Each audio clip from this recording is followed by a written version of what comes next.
tanya kepada Anda begitu ya, terkait apakah memang ada wilayah di tanah air kita dengan infrastruktur alat ukur yang minim sehingga memang ini terkadang luput dari terkait bagaimana melihat potensi bencana yang ada di wilayah tersebut, Bu Ida. Iya, baik Mas Bram. Tentu saja untuk persebaran infrastruktur dari BMKG di wilayah barat sampai di wilayah timur, tentu saja masih ada limitasi atau keterbatasan khususnya di wilayah barat, di wilayah timur maksud saya seperti wilayah Papua karena untuk persebaran jaringan di wilayah timur memang masih beberapa belum terisi dengan maksimal. Namun demikian, BMKG berusaha untuk memaksimalkan infrastruktur yang ada untuk daerah-daerah remote area, seperti misalnya dengan memaksimalkan pemanfaatan remote sensing atau seperti halnya radar dan juga satelit cuaca, sehingga dapat mengcover area-area yang terdalam dan juga terjauh seperti itu. Dan selain itu dalam hal memberikan informasi, BMKG juga tentu saja memiliki kantor-kantor perwakilan di setiap daerah, sehingga melalui kantor-kantor perwakilan ini diharapkan dapat menggapai atau mencapai wilayah-wilayah yang di remote area tersebut.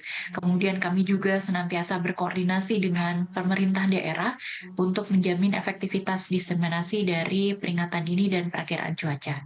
Begitu Mas Bram. Oke, baik. Apakah juga ada perhatian khusus kepada penduduk atau masyarakat di sekitar wilayah yang infrastrukturnya memang minim di sana terkait bagaimana menghadapi potensi bencana yang juga bisa terjadi sewaktu-waktu, Bu Ida?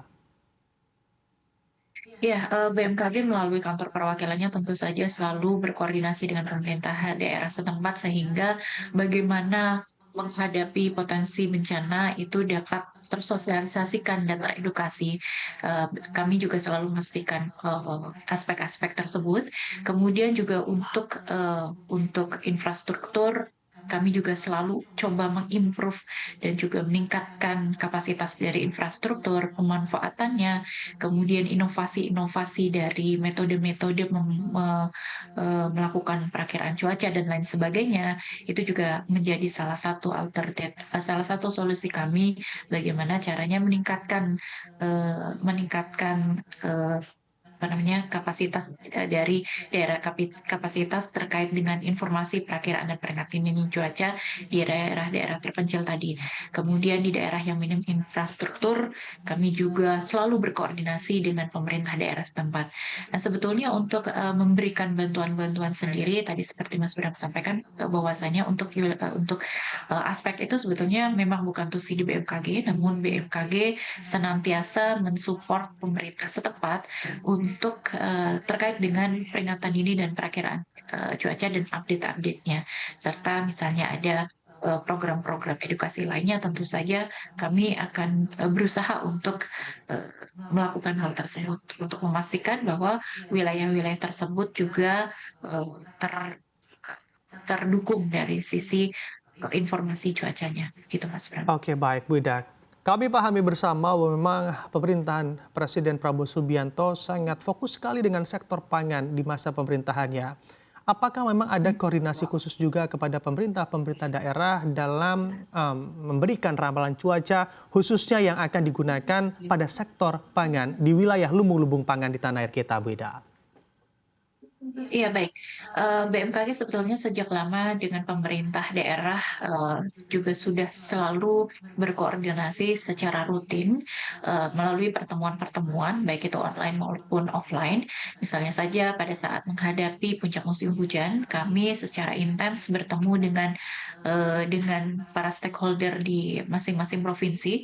Jadi, perwakilan dari BMKG di masing-masing provinsi secara intens berkoordinasi dan berkomunikasi baik tatap muka langsung maupun tidak langsung mengenai bagaimana mengantisipasi puncak musim hujan ini salah satu contohnya. Kemudian BMKG juga turut serta dalam rencana-rencana kontingensi ketika akan memasuki musim hujan maupun musim kemarau, dan BMKG juga memiliki salah satu kegiatan yang juga mendukung peningkatan program pangan, yaitu melalui Sekolah Lapangan Iklim, di mana program ini berupaya untuk meningkatkan kapasitas masyarakat atau kapasitas pengguna di bidang pertanian khususnya untuk bagaimana cara memanfaatkan informasi BMKG baik itu cuaca iklim sehingga dapat memperoleh hasil yang maksimal dalam menghadapi perubahan cuaca dan iklim yang saat ini menjadi tidak menentu. Begitu Mas Bram. Oke, baik. Apakah juga ada analisis mendalam dari BMKG yang juga ditujukan pada sektor pertanian terhadap related dengan apa yang terjadi dengan potensi bencana yang ada di tahun ini? Ini juga akan banyak berdampak negatif begitu bagi produksi pertanian kita. Adakah ke arah sana juga, Bu Ida? Ya, tentu saja. Jadi untuk di BMKG sendiri, kami juga tidak hanya melakukan analisis dan perakiraan secara rutin, namun kami juga mencoba untuk melakukan kajian-kajian mengenai potensi potensi dampak dari perubahan iklim yang terjadi.